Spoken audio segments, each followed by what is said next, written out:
I called Dad selfish and he kicked me out after he excluded me from a family vacation to Hawaii. I got angry and stopped paying bills, and now he's on the street because Mom. I never thought I'd call my dad selfish. He's always been the kind of guy who demands respect just because he's the dad. But looking back, that one word selfish changed everything between us. It started about a month before my family's trip to Hawaii. I was on a video call with my mom, sister, and dad when they casually mentioned their plans. At first I was excited because I thought we were all going together. They talked about beaches and luau's and snorkeling, all the things I dreamed of doing. Then I noticed that no one was including me in the conversation. Wait, I asked, cutting them off. When are we leaving? The mood immediately changed. My mom's smile faltered, and Megan, my younger sister, looked away as if she suddenly found the wall behind me super interesting. My dad cleared his throat, and I knew something was wrong. Actually, he said, we didn't book a ticket for you. At first I thought he was joking. What do you mean? Why not? My mom jumped in, trying to smooth things over. It's nothing like that. We just thought you'd be too busy with work, you know, with how much you've been doing lately. We didn't want to stress you out. I couldn't believe what I was hearing. Sure, I was working a lot. I was working 2 jobs and saving up to move out, but it wasn't impossible to take time off. I told them that. I even said I could book my own flight if it was about the money. But my dad cut me off. It's not about that. We just thought it'd be easier this way. No offense, but it's a family vacation, and you've been so focused on other things lately.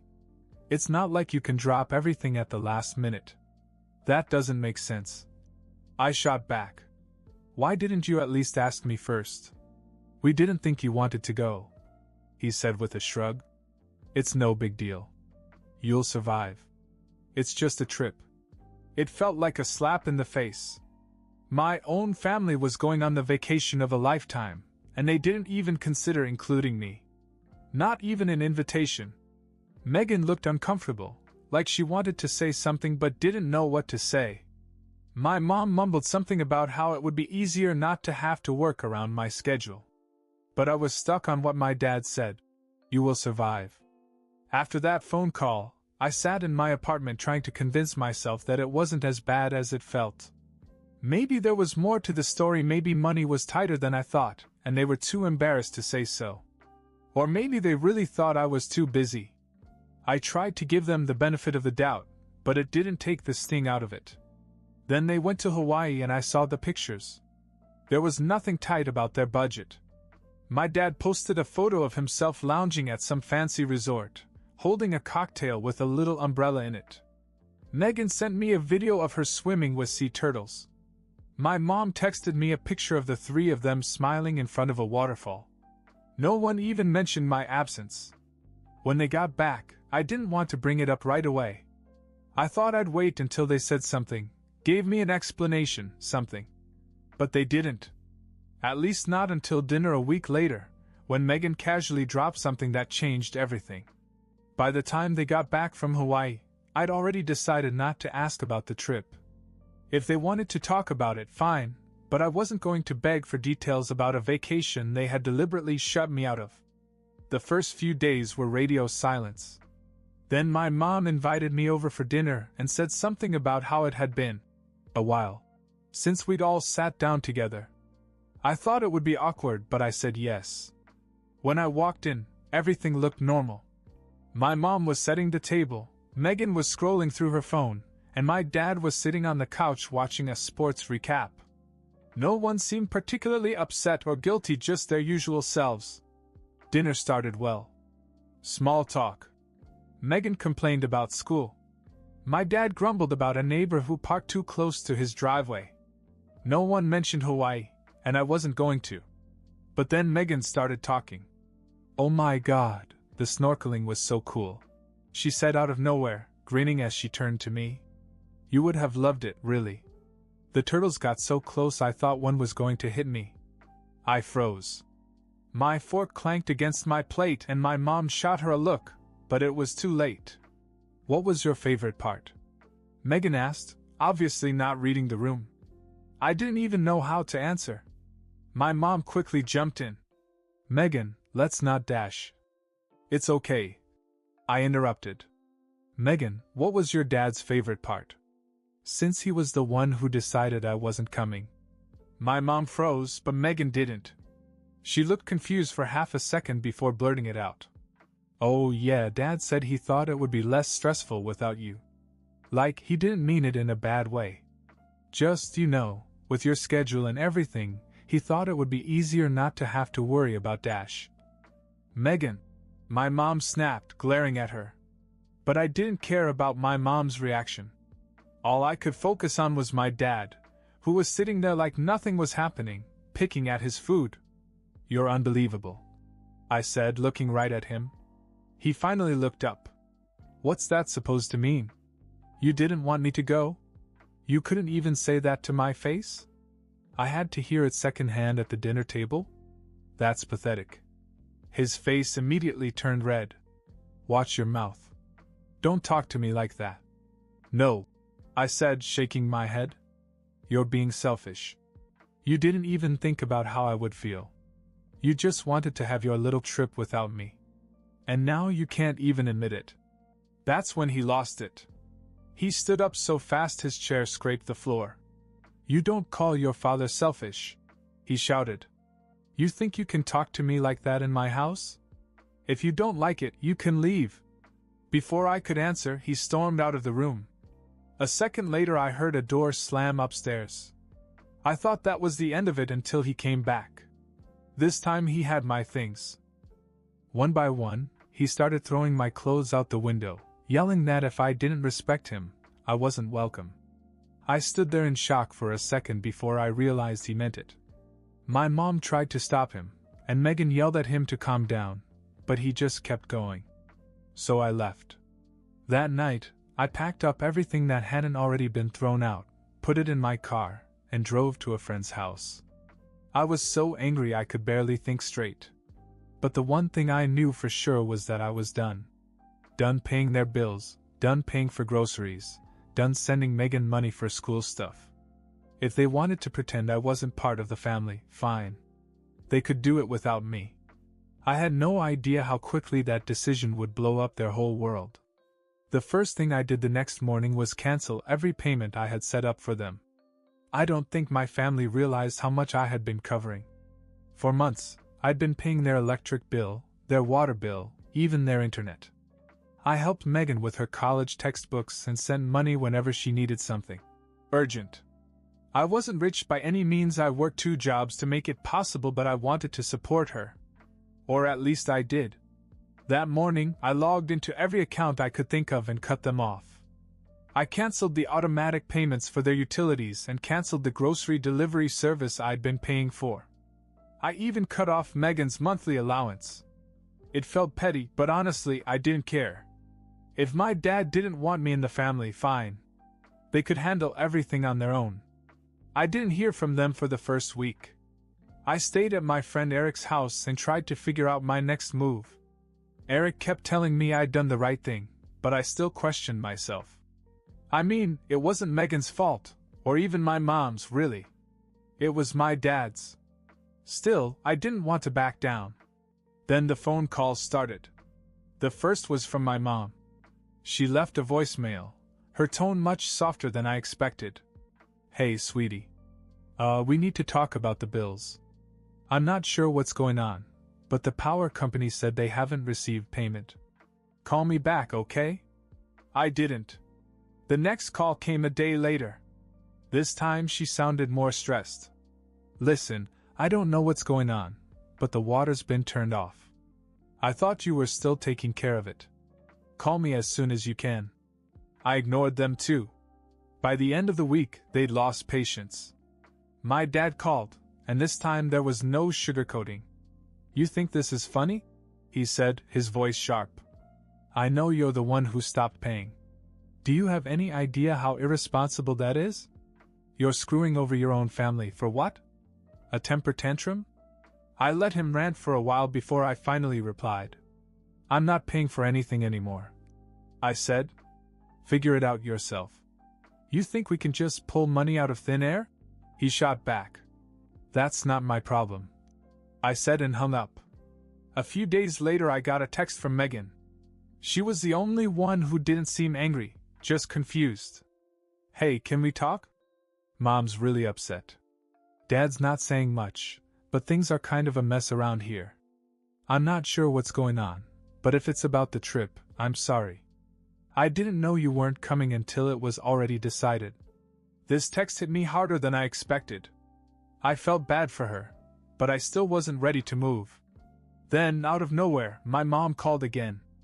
I almost didn't answer, but something told me I should. Her voice was softer this time. I kicked him out, she said. What? I asked, not sure if I heard her right. Your father, she repeated. I told him to leave. He's staying with your uncle for now, but he doesn't live here anymore. That threw me. My mom wasn't the kind of person to make big moves like that, especially against my dad. What happened? I finally asked. She sighed. I told him what you said. That you weren't paying for anything anymore. And, well, I realized that you've been keeping this house running, not him. He hasn't contributed anything in years, and he still acts like he's in charge. I'm done with it. I didn't know what to say. Part of me wanted to feel vindicated, like this was the justice my father deserved. But another part of me wasn't so sure. You don't have to come back if you don't want to, my mother said. But the door is open if you do. I just thought you should know that. I hung up, my head spinning. I had no idea how to feel about any of this. And I didn't realize it yet, but the fallout was far from over. I spent the rest of that day pacing around Eric's living room, trying to process what my mom had told me. She had actually kicked my dad out. It didn't feel real. Eric told me to go back home. It sounds like your mom is trying to make things right, he said. Maybe this is her way of showing you that she understands now. But I wasn't sure. It felt weird, like I'd won some twisted power struggle I hadn't even wanted to start. And honestly, I wasn't sure I wanted to go back. Not yet, anyway. Then Megan called. Can you come over? She asked. I don't know, Meg. It's still a little. I trailed off, trying to find the right word. Look, I understand why you're mad. And I'm not saying you're wrong, she said. But things are bad here. Mom is stressed, and Dad is angry. He keeps blowing up her phone, saying she's ruining everything. I don't think she's taking it well. I sighed. Fine. I'll come by tomorrow. When I got to the house, it felt like I was in a different place. The lights were dim and the living room was eerily quiet. My mother was in the kitchen, staring at a pile of unpaid bills. Megan was on the couch and looked relieved to see me. Thanks for coming, she said as she stood up. Mom's, well, you'll see. I walked into the kitchen and my mother looked up. She looked tired, older somehow. Hey, I said. You okay? She forced a smile. I'm fine. It's just, everything feels like it's falling apart all at once. I looked at the bills on the table. The pile was bigger than I expected: electricity, water, internet, and a bunch of others I didn't recognize. I'm trying to keep up, but your dad never handled any of this, she admitted. And now that he's gone, I realize how much we relied on you. I should have stepped in sooner. I'm sorry. It was the first time she ever apologized for anything related to the trip or the mess it had caused. And as much as I wanted to stay angry, I could see that she was really struggling. What are you going to do? I asked. I don't know yet, she said quietly. Maybe I need to get more hours at work. Or maybe I'll sell some stuff. I'll figure it out. It was hard to watch. I didn't regret cutting her off, but I hadn't expected things to spiral so quickly. And I certainly didn't expect my mom to be the one left picking up the pieces. That night, I stayed to help Megan with some school stuff and talked to my mom about how to budget everything. It wasn't easy, but I left feeling like maybe things would work out. Then, a week later, everything changed again. I was at work when I got a call from Megan. She sounded panicked. Did you talk to Dad? she asked. No. Why? He's here, she said. He just showed up. He's yelling at Mom, saying he won't leave until she takes him back. Can you come over? My heart sank. I didn't want to deal with him, but I couldn't just ignore it. Yeah, I said. I'm on my way. As I pulled into the driveway, I could hear his voice from outside. He was in full rant mode, pacing the living room while my mom stood there with her arms crossed. You think you can just kick me out like I'm nothing? He yelled. After all I've done for this family? I stepped inside and his eyes immediately landed on me. Oh, look who decided to show up, he said. The big shot. Are you happy now? This is what you wanted, isn't it? I clenched my jaw but said nothing. I could feel the tension in the room, like everyone was waiting to see what I was going to do. Dad, I finally said, keeping my voice calm. You need to leave. He laughed bitterly. And who's going to make me? You. This is still my house. Not anymore, my mother said firmly. That seemed to push him over the edge. He started yelling again, saying things I won't repeat here. But before he could go any further, Megan stepped in. Stop it, she shouted, her voice shaking. You're acting crazy. Just go. For a moment, he looked stunned, as if he couldn't believe she was siding against him. But then he grabbed his coat and stormed out, slamming the door behind him. The house was quiet after that, but it didn't feel like peace. It felt like the silence before something worse. After my dad stormed out that night, the tension in the house didn't go away, it just shifted. It was like everyone was holding their breath, waiting to see what would happen next. I ended up staying the night because Megan asked me to. She said she didn't feel safe with the way things were escalating. The next morning I woke up to find my mom in the kitchen, already on the phone. I didn't need to hear the conversation to know who she was talking to. Her tone was sharp, and I caught snippets of legal rights and restraining order. Is he still bothering you? I asked as she hung up. She nodded and rubbed her temples. He called 6 times last night. Left voicemails, too. I didn't listen to all of them, but the ones I did. She trailed off, shaking her head. I didn't push. Instead, I asked, what did the lawyer say? She sighed. They said it's tricky. Since he hasn't actually done anything violent, it's hard to prove he's a threat. But they're helping me file for legal separation. Once that's in place, we'll have more options. That was when I realized how far this had gone. My parents had always had their problems, but I never thought it would come to this. I spent most of that day helping my mom get organized, sorting through paperwork, making lists of things to do. Megan hovered nearby, quiet and worried. I could tell she was trying to keep it together, but it wasn't easy. Then, around dinner time, the doorbell rang. We all froze. No one was expecting visitors, and after the scene the night before, we were all on edge. My mother peeked through the window and immediately stepped back, her face pale. It's him, she whispered. I stood up, my heart pounding. I'll take care of it. She hesitated, but nodded and stepped aside. When I opened the door, my father was standing there, looking disheveled. His shirt was wrinkled, his hair was messy, and he had this wild look in his eyes. I just want to talk, he said. You need to leave. I replied, keeping my voice calm. Listen to me, he snapped, coming closer. I know I messed up, okay? But this is my family. You can't just shut me out like this. Nobody's shutting you out, I said. You did this to yourself. Now go. For a moment I thought he was going to argue, but instead he did something I didn't expect. He stepped back and pulled an envelope from his pocket. Fine, he said, pushing it into my hands. But you're going to regret this. All of you.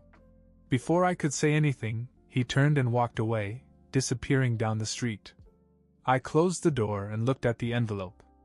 My mom and Megan were watching from the hallway, their expressions a mix of curiosity and fear. What is it? My mom asked. I don't know, I said and opened it. Inside was a single piece of paper. It wasn't a letter or a threat, as I had half expected. It was a receipt. For a life insurance policy. The beneficiary? My mother. Is this real? Megan asked, her voice barely above a whisper. My mom took the paper and quickly scanned it. Her face went pale again. It's real, she said. But I don't understand. Why would he give this to you? Neither of us had an answer. But something about it didn't sit right with me. And as it turned out, we had good reason to be suspicious. The life insurance policy sat on the kitchen table like a loaded gun. Neither of us knew what to make of it. My mom called the insurance company the next day, and they confirmed that the policy was real. My dad had been paying into it for years. It doesn't make sense, my mother said for the 100th time. Why would he do this to you? Is this some kind of guilt trip? I didn't have an answer. Neither did Megan. The more we tried to make sense of it, the less it made sense. Things stayed tense for the next week. My dad's phone calls slowed down, but they didn't stop altogether. Megan went back to school, my mom started picking up extra shifts, and I went back to Eric's place, trying to give them space while keeping an eye on things. Then I got the call. It was from my dad. Hey, he said. His voice was strangely calm, as if nothing had happened. Thought you should know I'm moving out of state. Got a job, some construction thing. Just wanted to say goodbye. I didn't know how to respond. Okay. Take care of your mom and sister, okay? He said. Then he hung up before I could say anything. I wasn't sure if I believed him, but a few days later my mom got a letter from him that confirmed it. He said he'd moved his stuff out of my uncle's house and was on his way to Arizona. And just like that, he was gone. It felt surreal. After all the chaos, the yelling, the drama, he just left. We didn't know what to do at first. My mom kept waiting for him to show up, but weeks turned into months, and we never heard from him again. In the meantime, we all began to pick up the pieces. My mom got a better paying job and started paying the bills on her own. Megan started working part-time between classes to cover her own expenses. And me? I stayed out of their finances. I'd help if they really needed it, but I wasn't going to carry them like I used to. It wasn't easy, but something shifted in all of us. For the first time in years, everyone was standing on their own 2 feet. Months later, on a random Sunday, we all ended up at the house for dinner. It wasn't planned, I just stopped by to drop something off, and Megan got home from school early. My mom cooked, we talked, and for the first time, things felt normal. At some point, Megan brought up the trip to Hawaii. Crazy how much has changed since then, huh? She said. I laughed. Yeah. You actually pay for your own textbooks now. She threw a napkin at me, and my mom rolled her eyes. But we all smiled. The funny thing is, I don't think any of us would have chosen for things to happen the way they did. But in the end, it worked out. My dad leaving forced all of us to grow in ways we hadn't before. Every man for himself, I guess. But somehow we're all better for it.